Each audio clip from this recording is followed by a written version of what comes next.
So we have Preston Dahl on the phone here today, and thanks so much, Preston.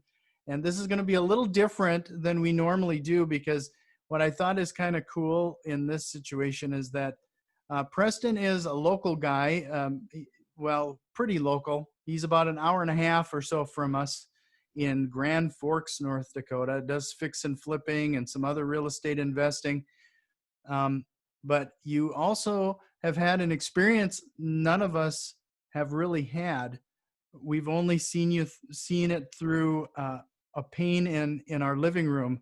So Sure. why don't you introduce yourself a little bit, Preston, and expound on what I'm talking about. Yeah, sure. So, like you said, my name's Preston Dahl. I'm in just about an hour north of them. And about, was it 2.5 years ago, I bought what was going to be my first rental, that we were going to live in the house and then we were going to rent the house out. And I was in a conundrum, and I went on a website called Bigger Pockets, which some of you may know about that. And, really how every business leader I hear talks about delegating to grow your business, and that you need to be working on your business, not in your business. And so I was on Bigger Pockets and just jumped on and just said, hey, is anybody out there actually putting a tool belt on and doing their own work? And it was kind of a long debate and really good debate. Ended up talking, I got a call from someone. They're like, hey, we're a producer out in New York, and we want to do a TV show on you, and we want to, go put you through this interview process. And I thought it was a scam. I don't know if I hung up at first, or I'm not sure what happened. But eventually it wasn't a scam. And, about a month later, I had a TV crew out at our house and just kind of talking through the show. And it was, and then began that whole journey. So. Sure. So what was the name of the show again? So it's on the DIY network, and the show is called First Time Flippers. Sure. And our show, I believe our episode, we were just an episode. It wasn't like a whole season or anything. Our episode is on season 7, I believe, and it's called Rebuilder's Remorse. So, and there must be a reason for that title. Oh, for sure. It was, they're always looking for a storyline, but I think they're looking for a storyline, but looking for an authentic narrative.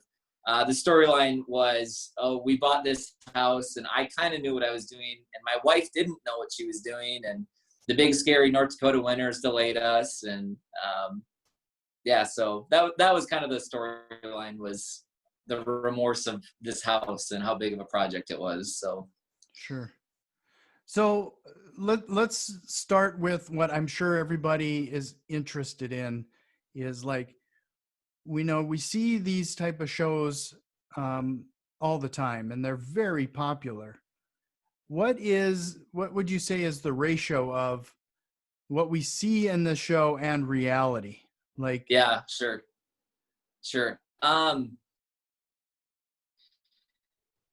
To be honest, and I don't know that our case was like everyone else's, I would say 80% of it for us was real.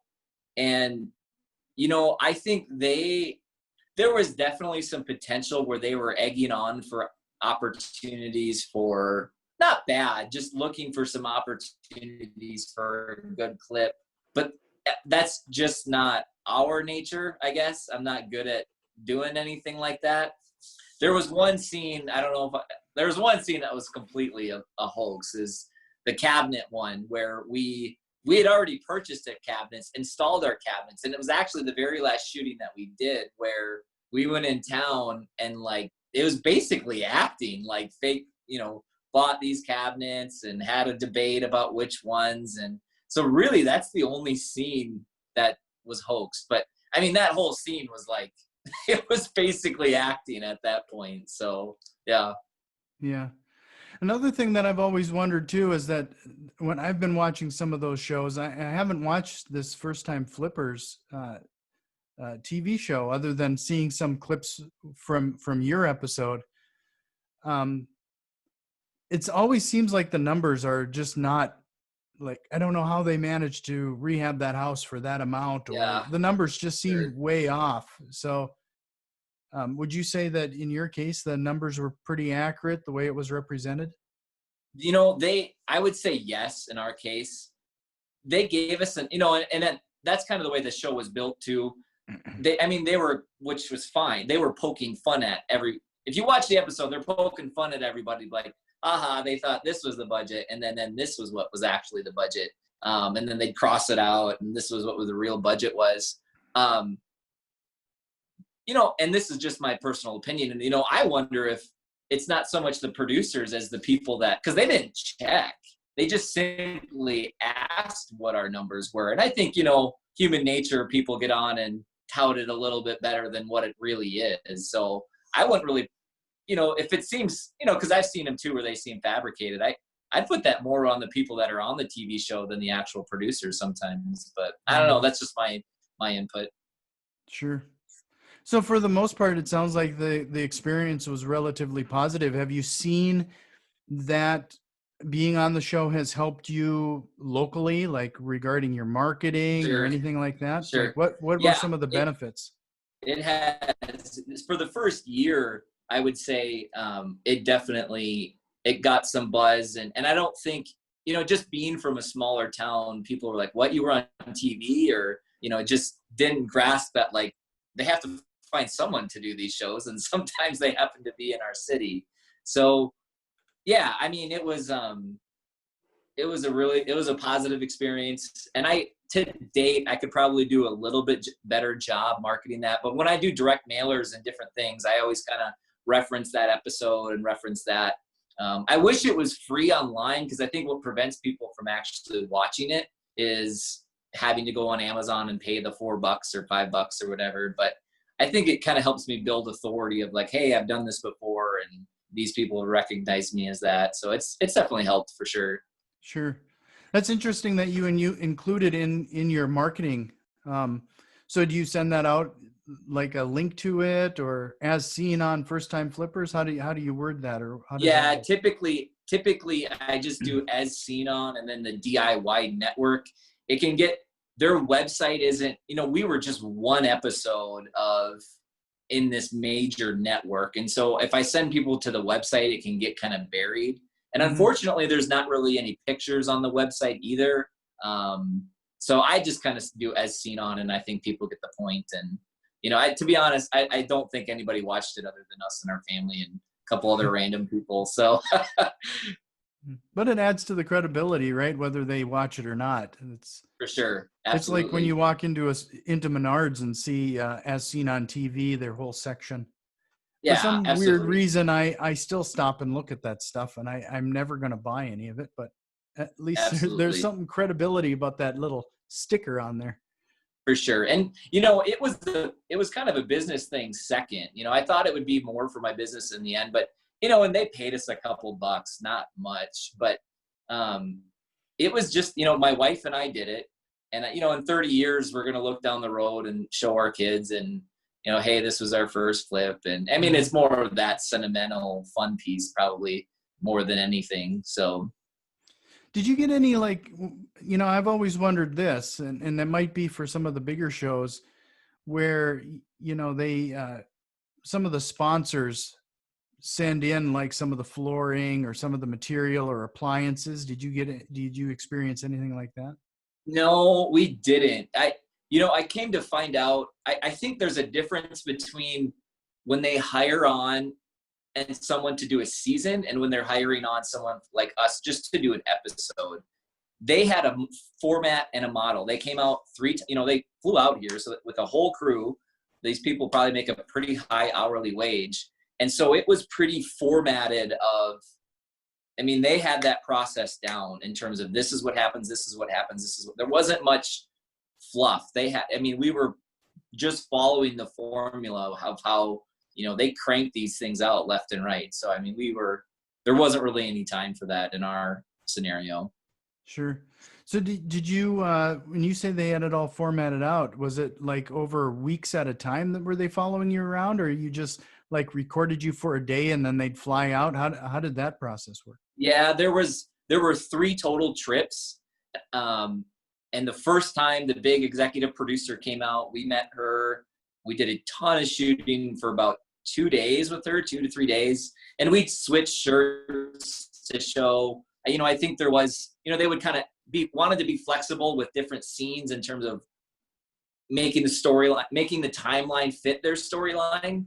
And so the executive producer came out the first time. The second time we were installing cabinets, and they just hired someone out of the cities, kind of who does this work contract wise. And then the third time was the assistant executive producer who came out and kind of did the final shots. And there were some scenarios where she said, "Hey, can you say this?" Or where they just needed some sound bites and different things to help fill. So. Well, that's interesting. So in the end, there was at least one time where they hired a contractor for you and had them install the cabinets? No, we installed them. The contractor they hired was a videographer. Oh, I see. Okay. Yeah. So rather than send out their team of people from New York, it was a videographer contractor for them to film us. Sure. So let's change the subject a little bit. I'm sure people would want to ask you a million other questions, and not as many as you'd think. It's pretty straightforward. I was on TV, really? and then people never go see it. That's the funny thing. They're like, "Yeah, I'd love to see it sometime," and it doesn't hurt my feelings. It's just fun. Like, well, why would you? It's just like every other TV show that's been out there. Look at these goofy people thinking they're gonna make a ton of money. So anyway, That's my rant. No, I wouldn't call that a rant. So, now that we're in the situation we are in, the whole COVID-19, and you obviously are sporting the COVID beard. Yeah, I am. You caught me right in the middle of a remodel. I was planning to shower and everything before this, but I'm not fit for television at this point. But here we are. So. Well, that's one of the things I wanted to chat about a little bit, is that you're deep into the weeds doing a lot of this rehab work yourself. A lot of the gurus and people that everybody listens to, it's all about hiring it out and picking out contractors and doing this, doing that, trying to offload as much of this work as possible. But you really get your hands dirty.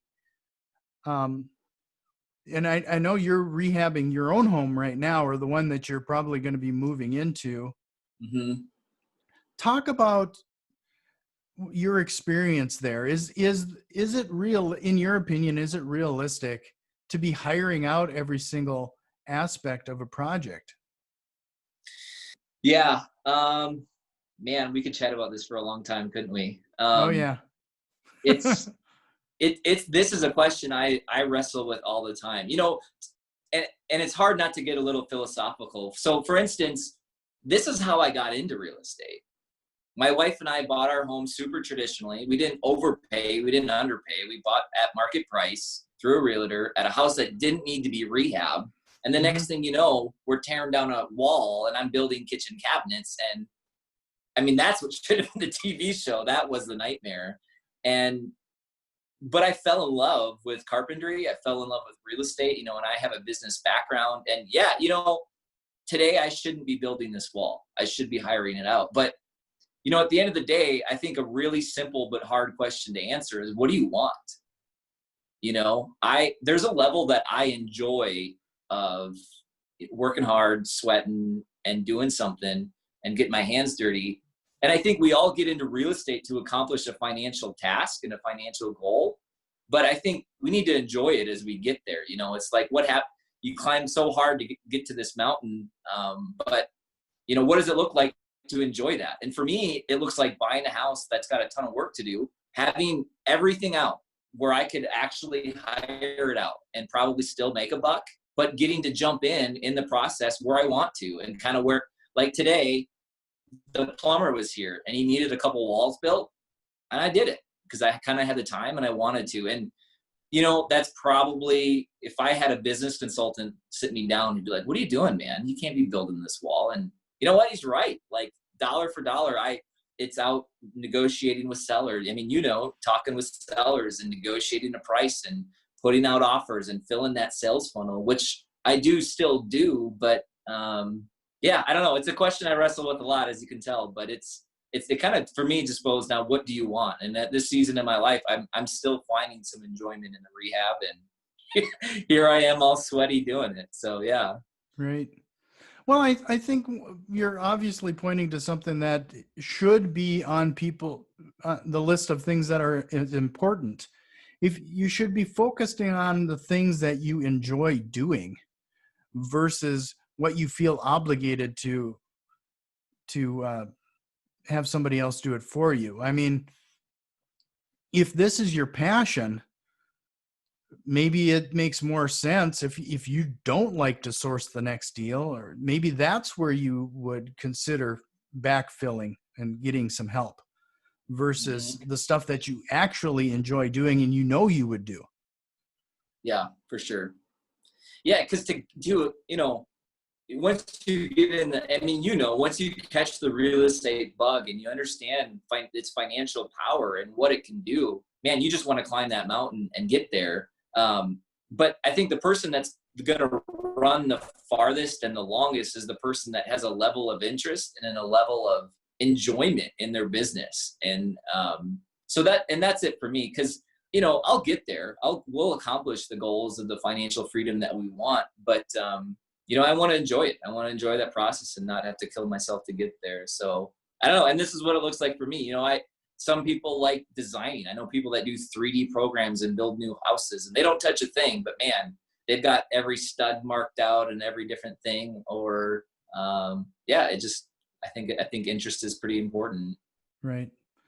No, and I think there's another benefit that you have over what I do too, is the fact that you are deep in the woods when it comes to rehabbing, building a wall. I mean, a lot of this day-to-day stuff, eventually you might start stepping away, but at least now you have a foundation of, when you're talking to these contractors, you have a better idea as to how long a project would typically take a good contractor, what it might cost, the material they might be using. Having that foundation and base for that type of communication is probably pretty valuable. Yeah, absolutely. For example, so we're going to replace a lot of windows in this house, and I just got a bid of $8,300 for these windows.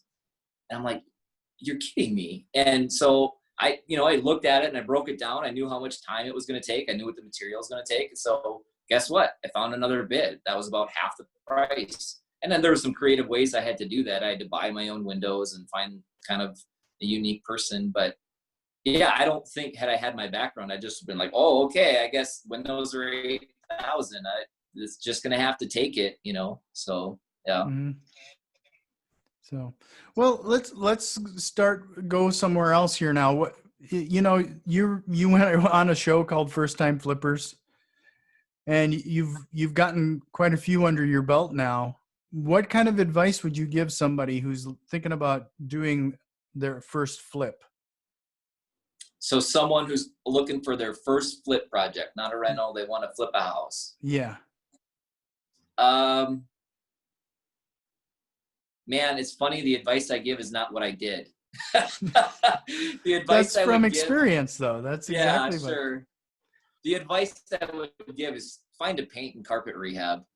Find a paint and carpet rehab, and if you want to build margin, move into the thing. The IRS gives, if you live in the house for 2 years, the IRS gives you, it's a live-in flip. Everybody knows about it. The IRS will give you a 2-year tax-free gain. And if you want to build margin and build safety into a flip, that is 100% the best way to go. And I would just say start small, paint and carpet. But again, there's people, and maybe this is what I needed. Next thing I know, there's a wall down and I'm putting a load-bearing beam in that I have no idea what I'm doing, and building cabinets and, jumping off the deep end, which, man, that caused a lot of stress in my marriage and personal life and everything. But man, it was like drinking through the fire hose for sure. So. Sure. Well, how are you finding your deals right now? Like the houses that you've been sourcing, what with everything going on right now, are you still doing direct mail? How are you finding Sure. these houses? Sure. I actually, so I've been finding ever since I started about 2 years ago, a year and a half ago, everything I found has been off market. And to be honest, that's been everything from knocking on a door and keeping my ear low to the ground and reaching out to friends to, we could get pretty sophisticated here and some text message technology that's available, and just you can use data and systems like crazy, but just kind of old school, talking with people, sending out mailers very specifically to specific neighborhoods. It's just been a mixture, but it's nothing been on market for me. Mm-hmm. So yeah, the reason I ask is because, I actually think that people seem to be jumping the gun. As far as I'm concerned, I think everybody's kind of still jumping the gun a little bit, thinking that the whole COVID-19, that there's going to be there's a ton of opportunities out there. I think it's not until like now where, now that it's been 3-4 months into this, now we're going to start to see some opportunity and people struggling as the economy is starting to ramp up a little bit. It's going to be those For people sure. that are having a hard time, and I hope, I don't know, we've just had a lot more people reaching out to us through our website all of a sudden, Okay. and realtors giving us phone calls, where it had been quiet for the previous 3 months. Yeah, and I think it takes a couple months for pain really to settle in terms of the financial pain and stress of what that has probably caused. Yeah, that's interesting. And I think like shake your crystal ball, but I want to have all my foundations in place. Where today I want to be ready to not have to build this wall and have